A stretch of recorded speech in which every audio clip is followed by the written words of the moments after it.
মুহূর্তটা ছিল বিদায়ের। কালো নেটের বোরকা পরে তপ্ত রোদের মধ্যে দাঁড়িয়ে থাকা সায়রা শক্ত করে স্বামী ফারহানের হাত ধরে রেখেছিলেন। ভারত ও পাকিস্তানের প্রধান সীমান্ত চেকপোস্টের মধ্যে আরও কিছুটা সময় দুজনে একসঙ্গে থাকার চেষ্টা করছিলেন। সীমান্ত ক্রসিংটির নাম আত্তারি ওয়াঘা। একদিকে ভারতের আত্তারি গ্রাম, অন্যদিকে পাকিস্তানের ওয়াঘা। এই সীমান্ত পথ বহু বছর ধরে ভারত ও পাকিস্তানের নাগরিকদের জন্য ভ্রমণের একটি গেটওয়ে ছিল। তবে আজ সেই আত্তারি ওয়াঘা সীমান্ত বিভাজনের প্রতীক হয়ে উঠেছে। ভারত ও পাকিস্তানের চলমান উত্তেজনার মধ্যে দুই দেশ তাদের নাগরিকদের সীমান্তের ওপারের যোগাযোগ থেকে বিচ্ছিন্ন করছে।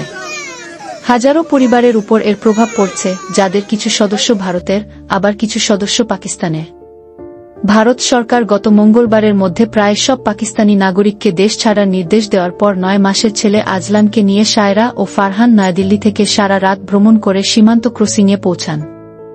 ভারতশাসিত কাশ্মীরের পেহেলগামে বন্দুকধারীর হামলায় 26 জন নিহত হওয়ার ঘটনাকে কেন্দ্র করে ওই নির্দেশ দেওয়া হয়। হামলার জন্য পাকিস্তানকে দায়ী করছে ভারতের নরেন্দ্র মোদী সরকার। এই অভিযোগ অস্বীকার করেছে ইসলামাবাদ। 3 বছর আগে ফেসবুকের মাধ্যমে পাকিস্তানের করাচির বাসিন্দা সায়রার সঙ্গে নয়াদিল্লির ফারহানের প্রেম হয়। এরপর বিয়ে। সায়রা চলে আসেন নয়াদিল্লিতে। তবে গত মঙ্গলবার আত্তারি সীমান্তে দাঁড়িয়ে সায়রা ও ফারহান যখন একে অপরের দিকে তাকাচ্ছিলেন, তখন দুজনেরই চোখ ভিজে উঠেছিল। সেই মুহূর্তে এক সীমান্তরক্ষী তাদের তাড়া দিয়ে বললেন, চলুন, সময় নেই। কাঁটাতার আর ব্যারিকেডে ঘেরা সেই চেকপয়েন্টে এ দম্পতির পরিচয়ের একমাত্র চিহ্ন ছিল পাসপোর্টের রং, সায়রার সবুজ, ফারহানের নীল। সায়রার দিকে তাকিয়ে ফারহান বলেন, শিগগিরই আমাদের দেখা হবে। এরপর শিশুপুত্র আজলানের গালে চুমু খেয়ে বিদায় জানালেন ফারহান। বললেন, ইনশা আল্লাহ, খুব শিগগির দেখা হবে। আমি তোমাদের দুজনের জন্য দোয়া করব। ঠিক তখনই এক নিরাপত্তারক্ষী এগিয়ে এসে আজলানের পাসপোর্টের দিকে ইশারা করলেন। সেটি ছিল নীল রঙের, মানে ভারতীয়। নিরাপত্তারক্ষী সায়রাকে বললেন, বাচ্চাটি যাবে না, ম্যাডাম। সায়রা তখনও বা হাতে ছেলেকে জড়িয়ে ধরে আছেন। এরপর কিছু বুঝে ওঠার আগেই ওই দম্পতিকে আলাদা করে দেওয়া হয়। এরপর সায়রা চললেন করাচির পথে, আর ফারহান তাদের দুধের সন্তান আজলানকে নিয়ে ফিরে গেলেন নয়াদিল্লিতে। এক নির্বাসিত জীবন। গত 22 এপ্রিল অস্ত্রধারীরা পেহেলগামের এক পর্যটন শহরে গুলি চালিয়ে 26 জনকে হত্যা করে। তাদের বেশিরভাগই পর্যটক। ঘটনার পর থেকে ভারত ও পাকিস্তানের মধ্যে চরম উত্তেজনা ছড়িয়ে পড়েছে। ভারত এ হামলার জন্য সরাসরি পাকিস্তানকে দায়ী করেছে। ইসলামাবাদ তা প্রত্যাখ্যান করে নিরপেক্ষ তদন্তের দাবি জানিয়েছে। ঘটনার জেরে দুই পরমাণু শক্তিধর প্রতিবেশী দেশের মধ্যে কয়েকদিন ধরেই সীমান্তে গোলাগুলির ঘটনা ঘটছে। এরই মধ্যে ভারত পাকিস্তানের সঙ্গে হওয়া বহু বছরের পুরনো সিন্ধু পানি চুক্তি স্থগিত করেছে। পাকিস্তানও অন্য দ্বিপক্ষীয় চুক্তি থেকে সরে যাওয়ার পাল্টা হুমকি দিয়েছে।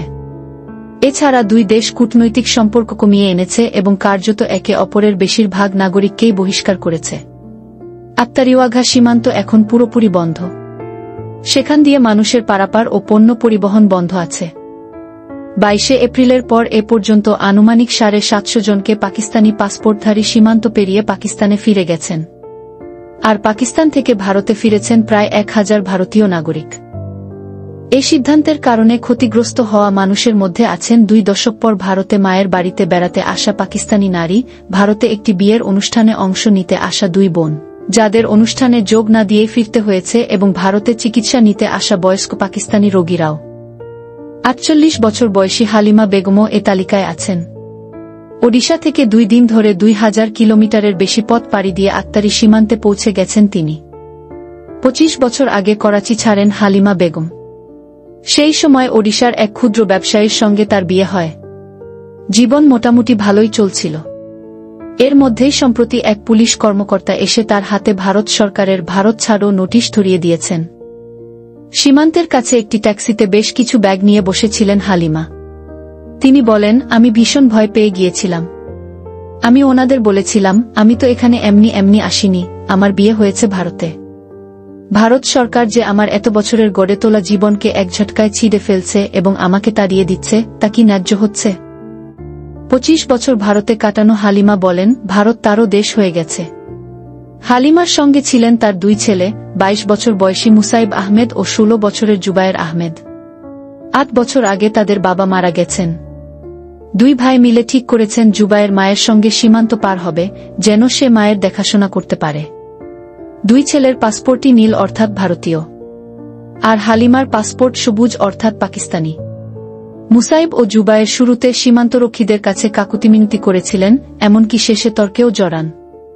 কিন্তু কোনো কিছুতে কাজ হয়নি। কাপা গলায় মুসাইব বলেন, মা কখনো একা কোথাও যাননি। আমি জানি না উনি কিভাবে এই 1200 কিলোমিটার পথ পেরিয়ে করাচি পৌঁছাবেন। করাচিতে হালিমার যাওয়ার মতো কোনো ঘর নেই। তার মা বাবা অনেক আগেই মারা গেছেন। তার একমাত্র ভাই নিজের 6 সদস্যের পরিবার নিয়ে মাত্র 2টি কক্ষে থাকেন। চোখ মুছতে মুছতে হালিমা বলেন, হাজারটা প্রশ্ন ঘুরছে মাথায়, কিন্তু একটারও উত্তর নেই। আমি শুধু আল্লাহর কাছে দোয়া করি আমার সন্তানদের যেন রক্ষা করেন। খুব শিগগির আবার এক হব আমরা।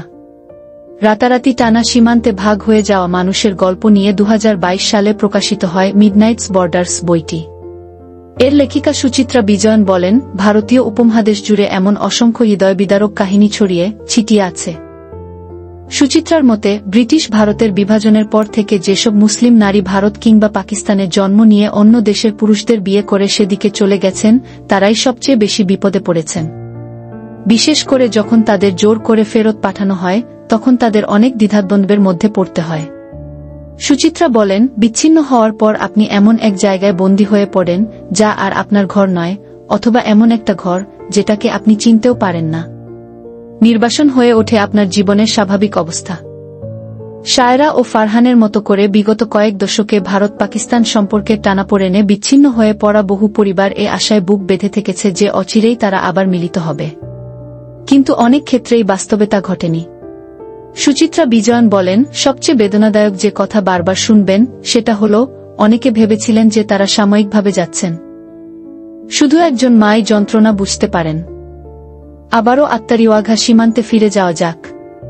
সেখানে ফারহান তার ছেলের ফিডারটি উড়োজাহাজের মতো করে বানিয়ে খেলা করার চেষ্টা করছিলেন। 9 মাসের ছেলে আজলানকে শান্ত রাখার চেষ্টা করছিলেন তিনি। তবে শিশুটি বিরক্ত হয়ে উঠছিল। ফারহানের বোন নুরিন বলেন, সে ফিডার পছন্দ করে না, সে তার মায়ের স্পর্শ চেনে। নুরিন ও পরিবারের অন্য সদস্যরাও শায়রা, ফারহান ও আজলানের সঙ্গে সীমান্তে এসেছিলেন। নুরিন বলেন, দুটি বড় দেশ আর শক্তি একে অপরের বিরুদ্ধে লড়াই করছে, আর আমাদের নিষ্পাপ শিশুরা আটকা পড়ে আছে। ধিক তাদের। শুধু একজন মাই জানেন তার 9 মাসের সন্তানকে ফেলে আসার কষ্ট কি। হঠাৎ ফারহানের চোখে এক ঝলক আশা দেখা গেল। একজন নিরাপত্তারক্ষী তার নাম ধরে ডাকছিলেন। নেভি ব্লু রঙের কটন টি শার্ট পরা ফারহান দৌড়ে গেলেন, হাতে আজলানের নীল পাসপোর্ট।